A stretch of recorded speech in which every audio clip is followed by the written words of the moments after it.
Hi guys, kani nga video mo na ni ang about sa among first day diri sa Manila, Philippines. Diri mi nagstay sa Sea Residences guys, and this is a condominium near Mall of Asia. Nashock may pag-abot diri kay daghan naman kay buildings oy dili man inani sa una.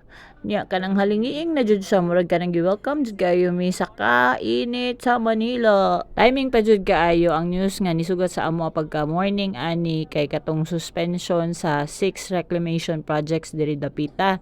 Nag-adjust jud mi guys aside sa weather nga from winter dito sa Australia niabot mi diri nga pastang inita ikaduhang ang among time difference.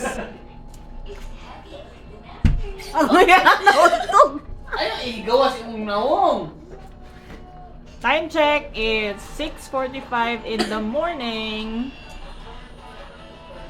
Diba, sayo kayo min ng mata. Nya ilhan jud kay aming balikbayan no kay first agenda jud namo mao na ni siya kabalo na mo asang lugaran ni Jollibee.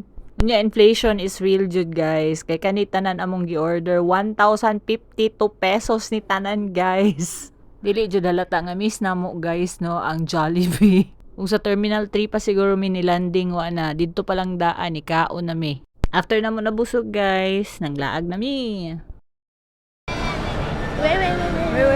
Wait. Put your frog on your head.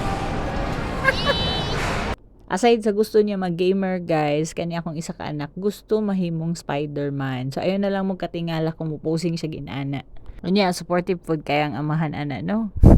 After niya posing guys, nang atumi atong carousel na double decker. Tag 60 pesos per person ang sakay ana guys. So lupad among 240 in 15 minutes.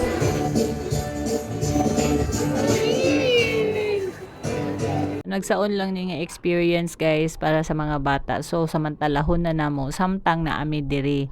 Kay dito sa Australia, sa perya lang ka kasakay ginani, dili sa mall. So while naglibot-libot mi na ami nakitaan sa sakyanan, so inquire lang na, dili na paliton kay dili mi magstay for long. Nadto bude mi og IKEA guys ug naami diri sa ilang cafe. Actually gipangkapoy na mi ana and ready na mi muli dito sa condo kay para magpahuway. Nang-order lang mi og slushies o carrot cake o katong iced coffee diha. And then uli na mi. Diri mi nangagi sa bridge guys. Mao na ni ang bridge. Unya ka remember ko sa katong giingon atong kauban namo sa plane. Bastang inita. Nami kauban sa plane guys nga first time pa siguro to niya sa Pilipinas niya gisungog jud sa ang kauban nga are you ready to experience humid weather. Niya nakabot na ko sa condo guys hangtod diri na lang. Bye bye.